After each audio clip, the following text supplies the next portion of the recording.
The honourable member for Etobicoke Centre. Thank you, Mr. Speaker.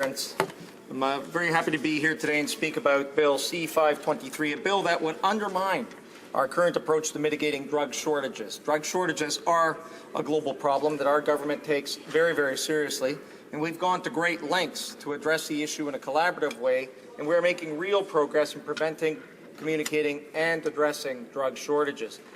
Bill C-523 would make it mandatory for drug suppliers to provide notification of any interruption to drug supply and would impose fines for non-compliance. It would increase the regulatory burden and even reduce our ability to prevent shortages. Indeed, our government has been doing good work with drug companies in the provinces and territories as part of a pan-Canadian strategy to manage and prevent shortages and reduce their impact.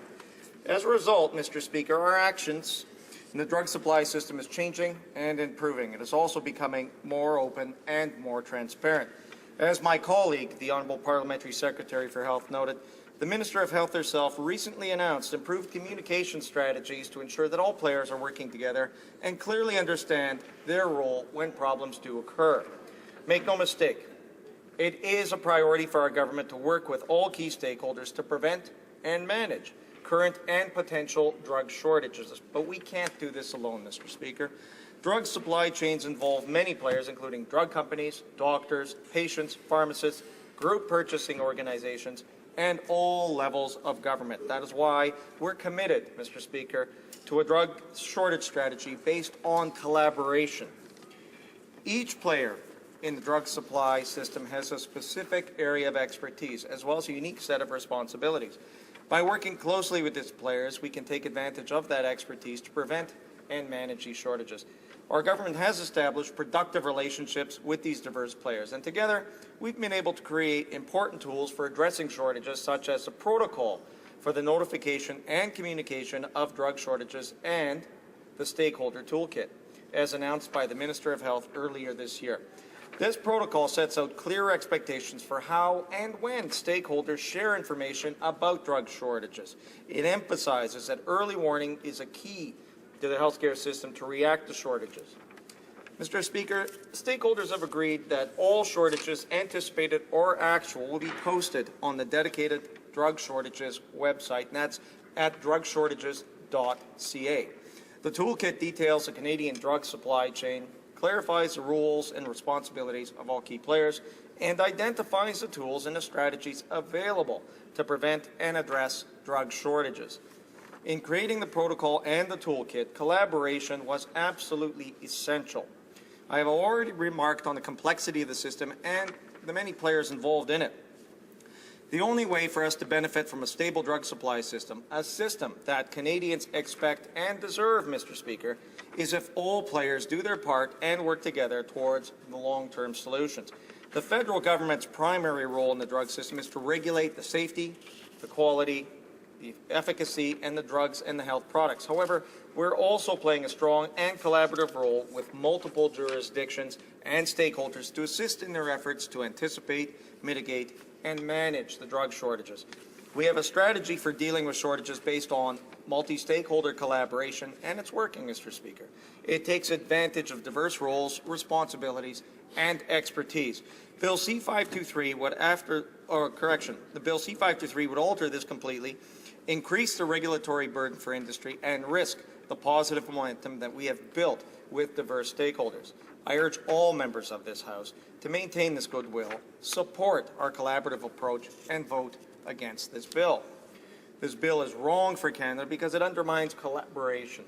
It is also flawed because it prematurely assumes that mandatory notification is feasible, enforceable, and would lead to a reduction in the frequency and duration of drug shortages.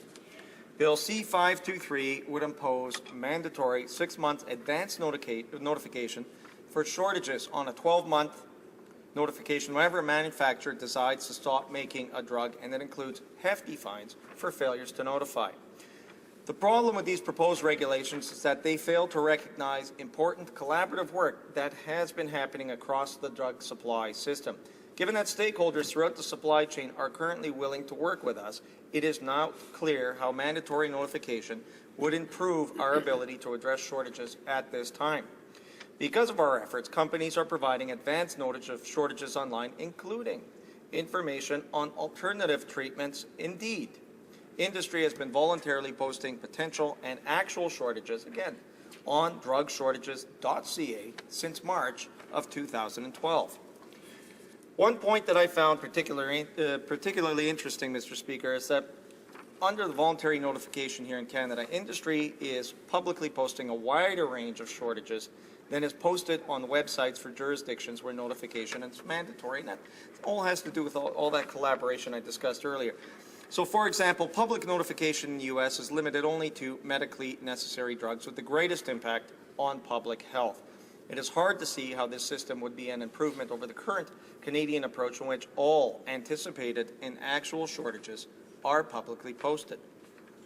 Mandatory notification in Canada could threaten momentum and goodwill. Bill C-523 does not make any of these considerations. I simply cannot support a proposal to overhaul a voluntary system that is working increasingly well, without any evidence that a mandatory prescriptive system would have a positive impact. If for some reason industry were to stop providing Canadians and healthcare providers with timely, comprehensive, and unbiased information, then we would certainly have a reason to move forward with stronger federal action. Now, Mr. Speaker, indeed, as mentioned earlier by the Parliamentary Secretary for Health, our government would consider a mandatory approach if we fail to see continued success under our voluntary approach. With the current collaborative approach, mandatory notification would be a risky and unnecessary approach to an issue that this government is already very effectively addressing.